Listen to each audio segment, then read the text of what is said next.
Hi everyone, welcome back to Catholic Home Life. My name is Lindsey and I'm here today to talk to you about curriculum that I have chosen for my 6th grader. He's my oldest child and I have tons of books and resources to share with you today, so I'm just going to get right into it. I have 6 kids, but only 3 of them are school aged. So I'm going to do 3 separate videos sharing resources with you. And this is the first of my 3 episode series. And I'm also going to share with you today my specific curriculum choices for my 6th grader, but also I have whole group lessons that I teach, and I'm just going to lump that in the video today because I use it for all my kids. But this is going to be kind of my bigger video where I share his specific curriculum and then also the group curriculum.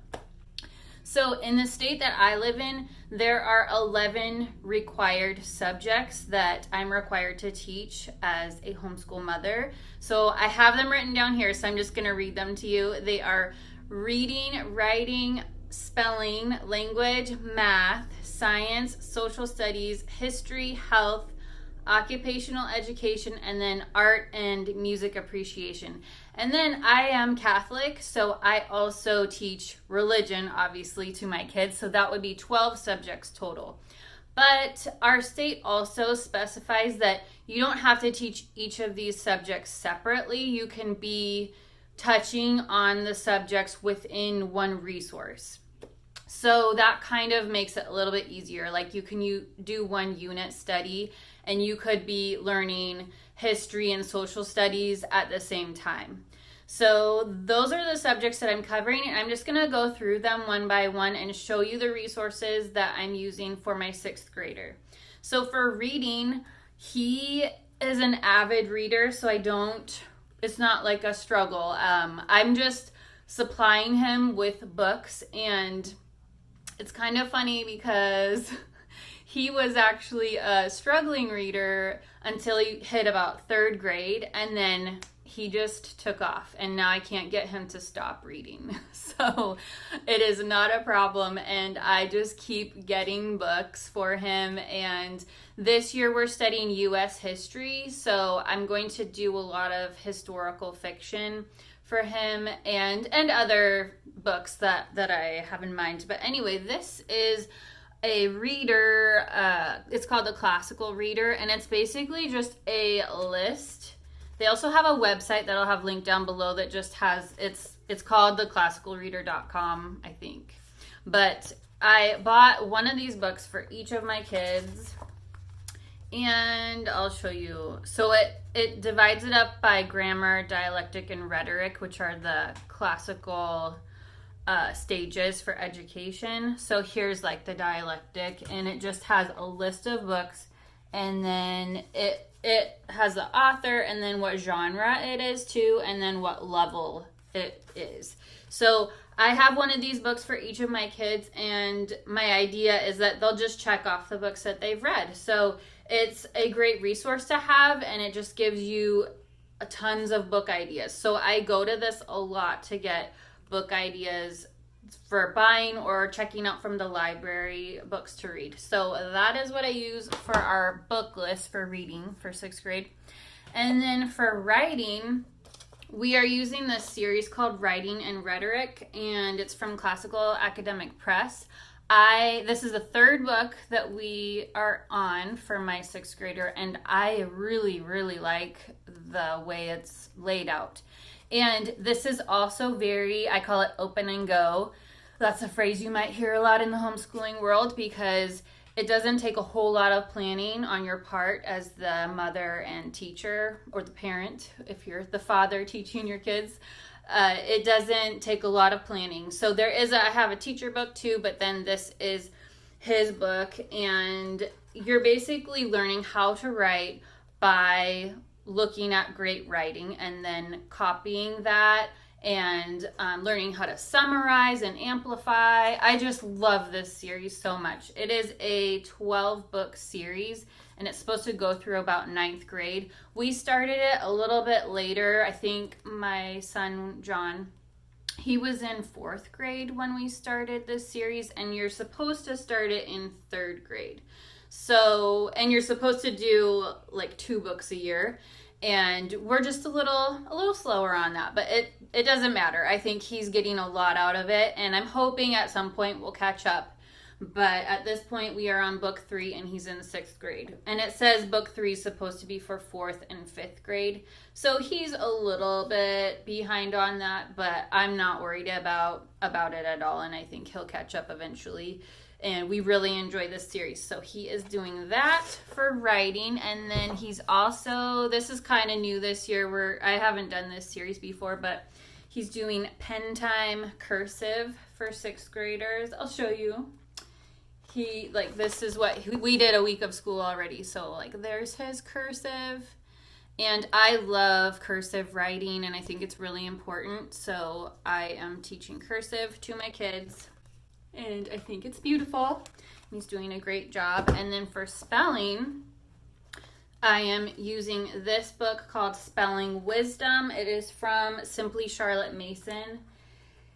And what this book is, it's just a bunch of quotes. So, and it explains how to teach in the front. But then it's a bunch of quotes, like this is a quote from Charlotte Mason: "Never be without a really good book on hand." We actually did this sentence this week. So the first day I write it on the board.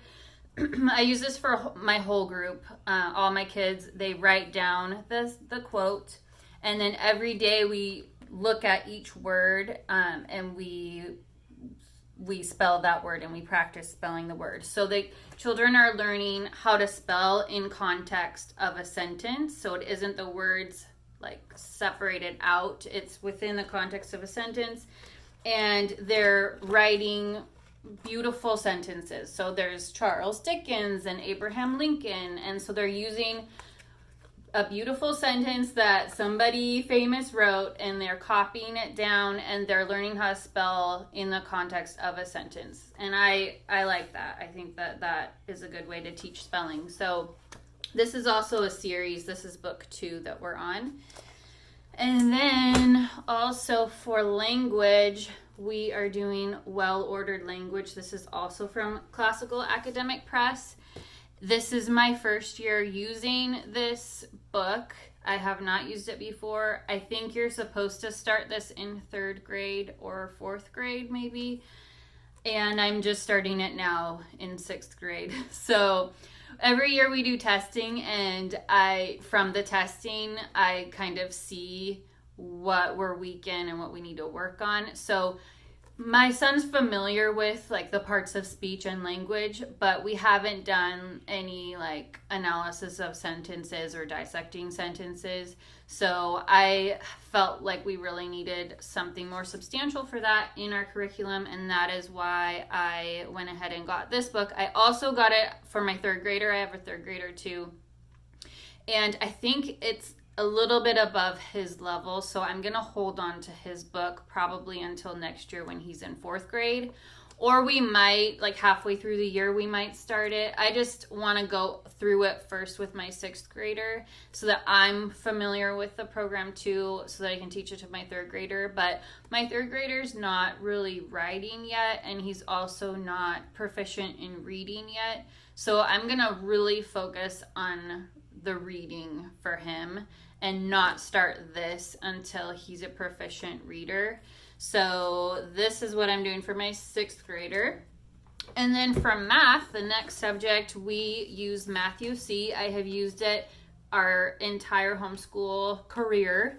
And so we've done every level. And now my son, who's in 6th grade, obviously this video is about 6th grade, he's doing zeta, decimals, and percents. So that is the book we're using, and I really like Matthew C. Mr. Demi is the teacher. We have a DVD that comes with every level, and I sit down and watch the DVD with my children, and we watch it together, and then I help them with the first day. So on Monday I will help them and really sit with them and make sure that they understand the concepts. And then as the week goes on, they are pretty much independent with the math. And when we have mommy time, which I talked about in my scheduling video that I posted last week. I uploaded that last week. I have mommy time with each of my kids, and I will go over the math with them at that point and correct it. Every day I just correct it right after they do it so that we know immediately if there's a problem that they're not understanding, and we can go over it together during mommy time. So I'm using this for my 6th grader. So going forward, I wanted to first mention that we are part of a co-op. It is called Catholic Schoolhouse. And every year, it's a 3-year cycling program. So we are on, it's called a tour. We are on tour 1. So when we started it 3 years ago, we did tour 2, and then last year we did tour 3, and this year we're doing tour 1, and it just loops over and over again. And tour 1 is all about U.S. history. It also covers, for science, it covers zoology, weather, anatomy, and electricity and magnetism. And at the co-op, they have science experiments that they do. But at home, I try to supplement that too. So because we're doing zoology in our co-op, I have this book. We're going to be doing swimming creatures and zoology. This is through Apologia. And then we're also doing weather in our co-op. So I have this book on weather, and I'm going to be doing this with all my kids. Anatomy, I don't really have anything I'm supplementing for that. We'll just be learning about anatomy in our memory work. So this book is full. Every week it has memory work, and the students, the scholars, they call them, the scholars have songs that they sing, and they memorize all the information on each page. So yeah, anatomy, I don't have anything at this moment that I'm supplementing with that. And then electricity and magnetism, I also don't have anything for that. But I'm sure I'll come up with something. Though that's like in the last half of the year, so I don't have anything currently for that. They also learn about Latin in their co-op. They learn about geography, and here it is. We're learning U.S. history, so we're also doing U.S. geography. And I have this book, Draw the USA, and we're going to do that together. I'm doing it with all my kids. There's shapes, and eventually you just keep drawing, and by the end of the book, you have drawn the whole U.S. And we'll be trying to memorize the states and where they are. I'm going to work on a lot of geography with them. And then my 6th grader, I don't have this for my other kids. I have this just for him. This is a map skills book. This is from Catholic Heritage Curricula. So I got that book for him for geography. And then for history, we are doing Story of Civilization, which is written from a Catholic perspective. It is published, I think, by Tan Books. So I have the audiobook on my phone, and I cast that onto a Bluetooth speaker, and we listen to the audiobook during lunch pretty much every day, and my kids love it, and it's dramatized. So I just really enjoy reading. Well, we're reading it, but it's through audiobook. And then I also got this test book on the Story of Civilization. I got the test book because we do it as a whole group. We listen to the audiobook as a whole group, but I wanted to do testing for my oldest son just to go a little bit deeper and make sure that he's really retaining what we're listening to. I'm not going to test my younger students, just John. And then I also got this activity book to go with it. And this we probably will do as a whole group. We will do activities together that go with the history lesson. And then also with our co-op, we have fine arts, which we study musicians and artists. So this year we're studying Bach and Beethoven and Sousa and Joplin. So I'll supplement that at home by listening to their compositions, and we will also read about their lives. So we'll do some biography study on them too. And then we have some artists. We're going to be learning about Native American art. And then we have Homer and Cassatt and Calder and Eric Carle even, which is cool because that's like children's art.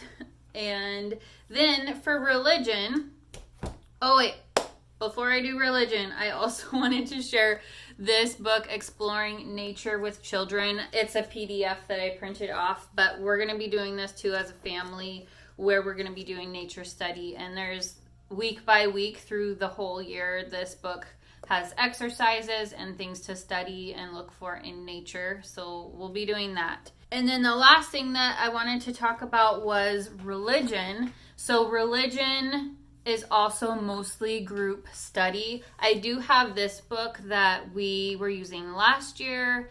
I used it last year with John when he was in 5th grade, and I'm going to continue using it for him in 6th grade. It's looking at pictures and then talking about the pictures. And I really like this book so far. I'm going to continue to use it. And then the rest is all group learning. So I love this book. It is a 2-parter. So this is volume 2. I also have volume 1, and it lines up with the liturgical year. So this is July through December, and like today is September 11th that I'm filming this, and it has the saint whose feast day it is. And I read this at lunchtime. We all sit down for lunch, and then I'll read the saint of the day, and that really puts us in with what's going on in the church. So whoever's feast day it is, we are reading about that saint that day. And it makes it so easy because I have lots of books on the saints, but I don't always know whose feast day it is. And this just makes it really easy because I can just put a bookmark in it and then go to the next day, and then I know, oh, it's their feast day today. So that makes it really easy. And then we are also doing this as a family, the Baltimore Catechism. I just read a little bit of it every day. And then also for Catholic Schoolhouse, we're going to be studying some saints in depth. And I went on the internet and I found books for every saint that we're studying. So we have Father Damien of Molokai, and actually my 3-year-old is named after Father Damien of Molokai. And then we're doing Mother Cabrini, Mother Seton, Saint Kateri, and then Saint Catherine Drexel, and then Saint Junipero Serra. So I have a book for every saint that we are studying in Catholic Schoolhouse, and we'll just be reading that all together as a family. So that's basically all the curriculum. And then I wanted to show you one more thing. This is my son's list of all the subjects that he needs to do, and I have how many times a week he needs to do it. And he is very independent, and he's responsible for checking off when he does his subjects.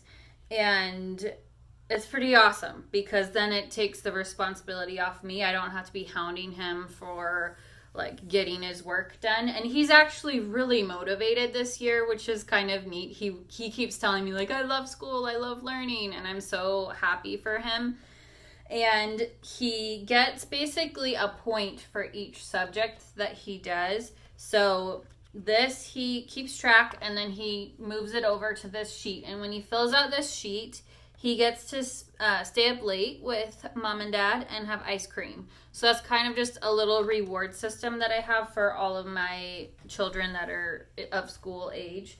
They fill out their sheet and then they get to stay up late. So that is all the curriculum and how he keeps track of what he's doing. And I hope that was helpful for you. If you have any questions, let me know in the comments down below. Or if you have any great resources, I'd love to hear your favorite resources. I kind of change every year what I'm doing a little bit, and I tweak it based on what has worked in the past. And so I'm always looking for more resources. And so share with me if you have any. And I hope you're doing well, and I'll talk to you in my next video. God bless you. Bye.